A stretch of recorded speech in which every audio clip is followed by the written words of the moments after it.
Alrighty, so today's the 9th of June 2021. Today didn't work out as good as I really was hoping for. Um, Gold really didn't want to move considering the CPI inflation news coming out tomorrow for the US dollar.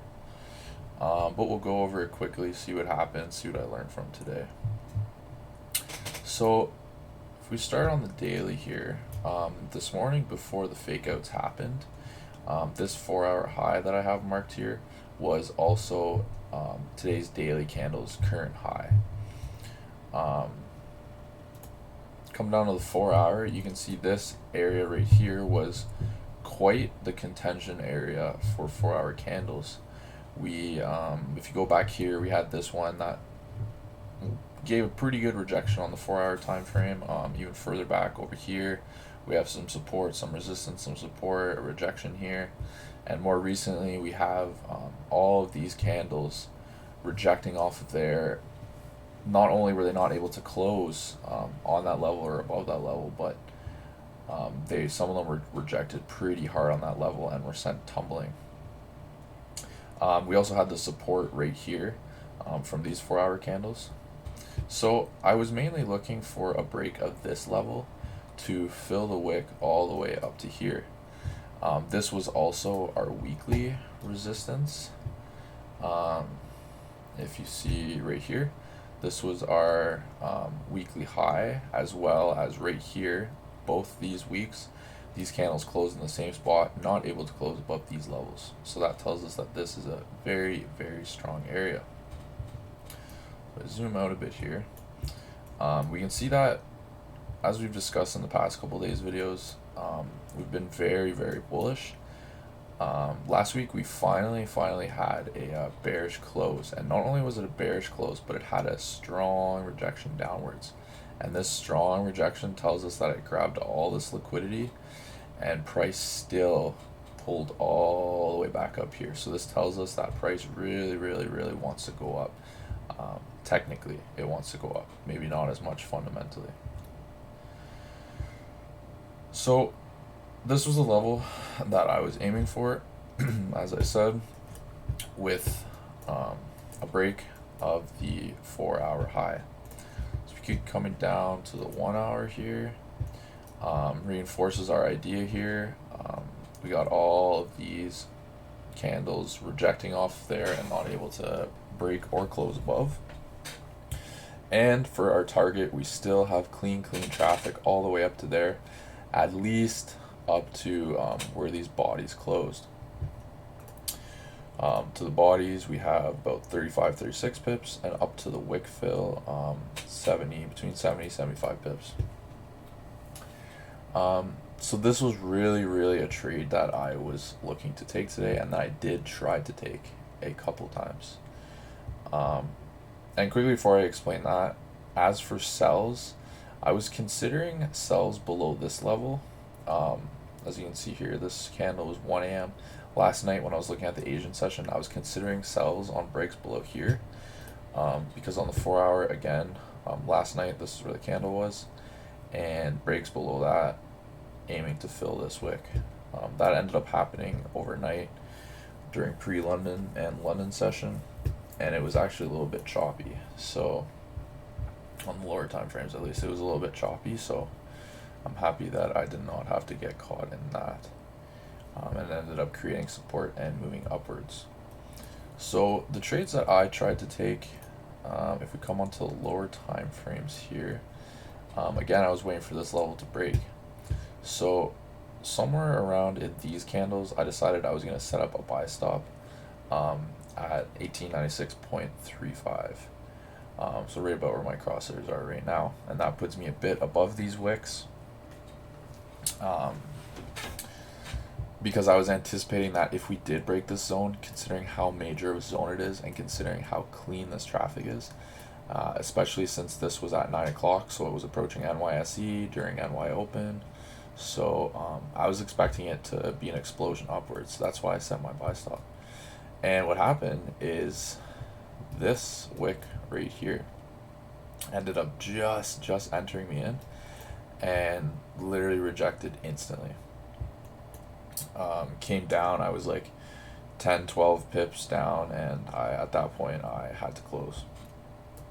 And this candle eventually later on broke through, but if I remember correctly, yeah. So this was the candle that first got me, and this candle, this 15-minute candle here, it did make that push up, but yet again it rejected hard. And at that point, I was saying, you know what, that's it. Because I tried taking this trade as well. Because I've noticed sometimes gold will like to push up, fake out, and then blow up. So that's what I was expecting here.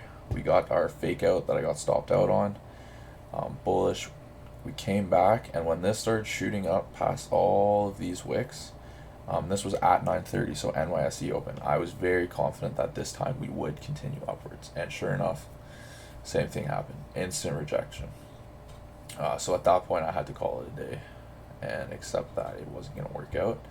And there was a bit of a move, but it more so just stayed as a fake out. So unfortunately, those trades did not work out today. One trade that I could have taken and that I considered was, where does it look nice on the timer? Was this right here.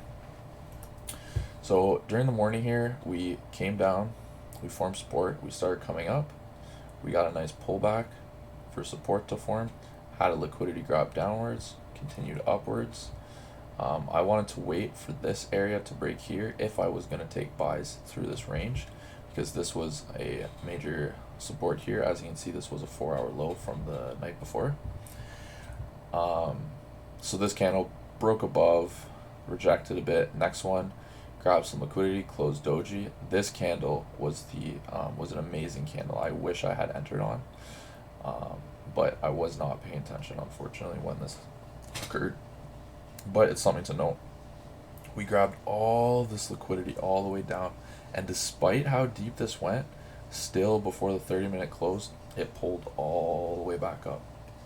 So an entry would have been above the break of this 30-minute high, or worst case, if I didn't want to risk another rejection, oh, there's gold jumping a bit. If I didn't want to risk another rejection, it could have waited till here, and that would have been a nice move all the way back to the top of the range, so anywhere from 40 to 30 pips.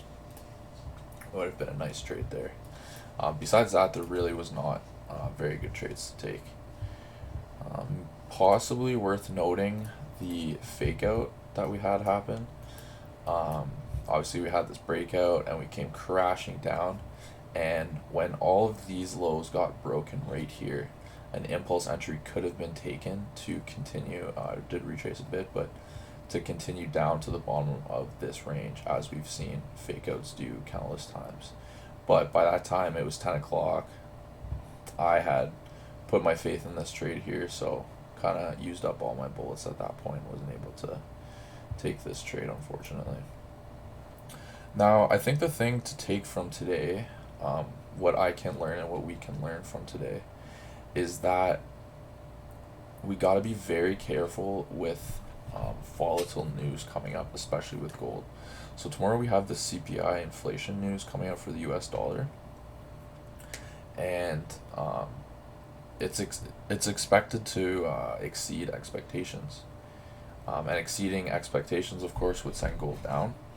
But either way, the fact that we're expecting to exceed expectations, and just the fact in general that it's a very important economic news event, a lot of time investors will stay to the sidelines and they will wait for this news to be released before putting any orders through on things like gold. So a zone like this that was this strong really, really needed something good to break through. And I think had this been a regular day with no upcoming news, this would have continued much further than it did. I think we would have at least went to test this weekly resistance again, this wick fill, at least up to here. But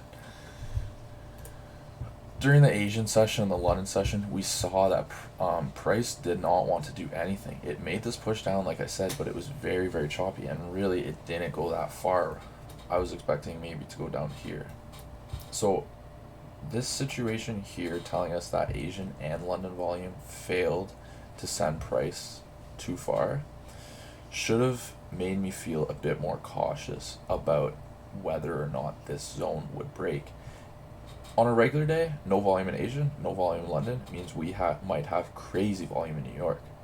But in this case, we had a very important economic news event occurring tomorrow, which tells us that investors and price may just be waiting for that news event. And this should have been, we should have waited for this to have a close above it, at least on the 15 minute, which we did right here, in which case it still probably would have being a loss. But trying to take buys, the impulsive buys here, and on the 5 minute right here, these two spots was definitely pushing it, definitely risking it.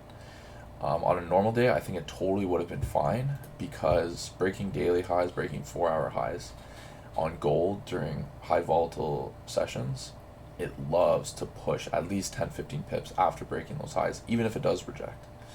But again, considering there is high impact news tomorrow, considering all morning and all night it told us that there wasn't a lot of volume, I should have been a lot more careful with these entries. So that's something that I'm going to take notes of. And next time I have a volatile news event coming up, I'm going to be more cautious with breaks above major zones like this. I think that's the only reason that this move was able to happen.